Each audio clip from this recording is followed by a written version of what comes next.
The book of 1 Samuel ended with the death of Saul and his sons, fulfilling Samuel's prophecy to him.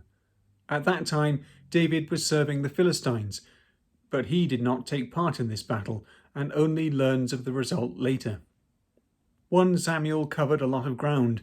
The first half or so was about Israel becoming a monarchy, which included Saul's rejection by the Lord and the anointing of David as his replacement. The rest of the book was devoted to the gradual rise of David and the decline of Saul. 2 Samuel, however, is just about David. It begins with his acquisition of total power, which happens in 3 stages, and, most importantly, includes God's establishing the house of David forever. After reaching a glorious high point, trouble and grief afflict David as his critical sin with Bathsheba has long-lasting consequences within his family and Israel. The book ends with his death, and it is with 1 Kings that the story continues with his successor, Solomon. In chapter 1, we are immediately surprised by the strange report of the young Amalekite to David, who provides details of Saul's death that contradict 1 Samuel 31. There, in verses 4 to 5, it was recorded that Saul fell on his own sword, and that when his armor-bearer saw that he was dead, followed suit. The Amalekite claimed Saul, who was near death, asked to be finished off, which the Amalekite obliged. We saw in 1 Samuel that occasionally there were different accounts which had been brought together.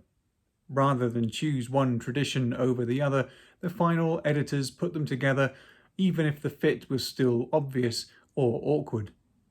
One example is how David first met Saul, which is told in 2 different ways. If you want to go back and look at that, compare 1 Samuel 16 verses 17 to 23 with 17 verses 55 to 58. So is this another example of differing traditions? It could be, but it might be that the Amalekite is lying to win David's favour, because he knows that Saul had been hunting David, and he might also know that David has a claim to the throne. He has very likely come across Saul's body and removed the crown and armlet, and then feigned grief with his torn clothes and dirt on his head. If this is the case, that was all he knew about David. He did not know that David twice had the opportunity of killing Saul and would not do it, because he was the Lord's anointed. It does not help his cause that the young man is an Amalekite, one of the very people Saul ought to have wiped out. David gives him his reward.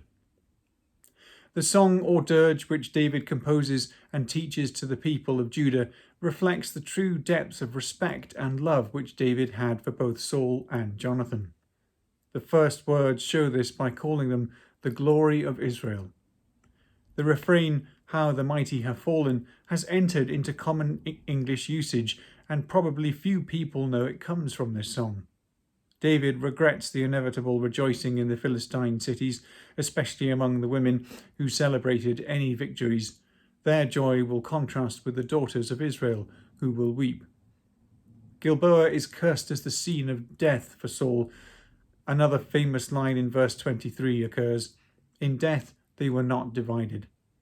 David ensures Saul and Jonathan will be remembered for being mighty warriors and wonderful men. They were swifter than eagles, they were stronger than lions. The book of Jasher was probably a book of songs. The other 2 mentions of it refer to songs. The first in Joshua 10, when the sun stands still, the other in 1 Kings 8. Other songs, such as the Song of the Sea in Exodus, the Song of Moses in Deuteronomy, Deborah's victory song in Judges, and Hannah's song in 1 Samuel, may also have been in it. In chapter 2, David is directed to Hebron by the Lord, where he is anointed king by the men of Judah. Hebron was powerful in that area, and by marrying Abigail, David already had influence there.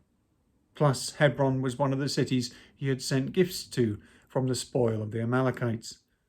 Now he also reaches out to Jabesh Gilead, loyal to Saul. He honours their treatment of Saul's body and offers friendship. But whenever a king dies, there is always tumult, as rival claims are pressed and suppressed. Saul's son is also anointed king, and much bloodshed becomes inevitable. An initial contest between 24 warriors ends in a draw as all are killed together, but the following fray is to David's advantage. Here we are introduced to the three sons of Zeruiah, Joab, Abishai, and Asahel. These were exceptionally violent men who would go on to cause David considerable trouble. When Abner is pursued by the youngest, Asahel, he is forced to kill him with the butt of his spear. There was a metal blade at the butt, so you could stick it in the ground, so it is this which pierces Asahel, rather than a flat end of the shaft. Abner manages to appeal to Joab to leave off the chase by referring to their ties of kinship. It works for now, but Joab is not one to forgive and forget.